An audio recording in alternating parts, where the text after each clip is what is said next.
इतना बड़ा देश और हमें शर्म भी नहीं आती ये कहते हुए कि फिरंगियों ने हमें गुलाम किया।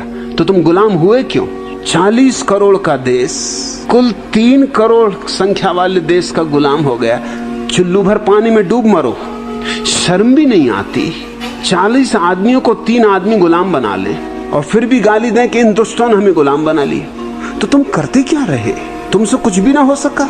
2000 साल में किन किन ने तुम्हें गुलाम बनाया, जरा सोचो तो।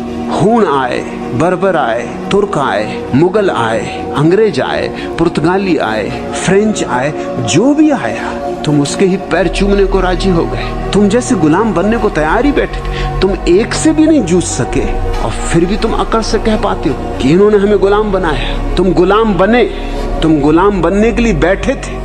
तुम तो झोली पसारे बैठे थे कि आओ हमें गुलाम बनाओ। तुम दुनिया की सबसे पुरानी सभ्यता हो। तुम्हारे पास तो विज्ञान परम शिखर पर होना चाहिए था।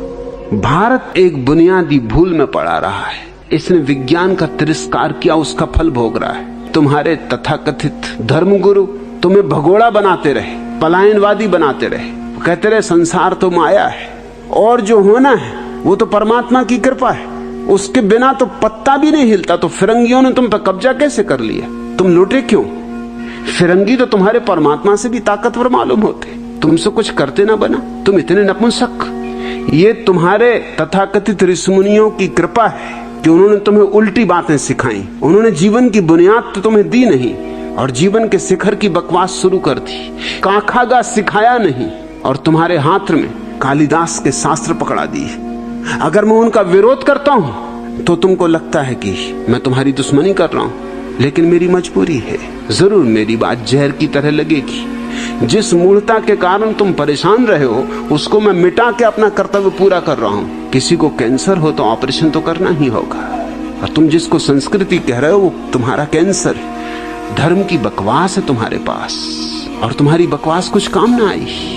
इस आजादी में भी तुम पे पश्चिम की कृपा है। गुलामी भी उन्होंने दे दी थी तुम्हें, आजादी भी दे दी उन्होंने तुम्हें, और आज तुम्हारी आजादी छीनी जा सकती है। अभी चीन तुम पे कभी भी सवार हो सकता है। अगर नहीं सवार होता तो रूस के कारण, तुम्हारे कारण नहीं। तुम तो खच्चर हो, तुम पे कोई ना कोई सवार होगा। और तुम कहते हो कि आप भारतीय संस्कृति का मैं ज्यादा विरोध क्यों करते हैं? इसलिए कि भारत से मुझे प्रेम।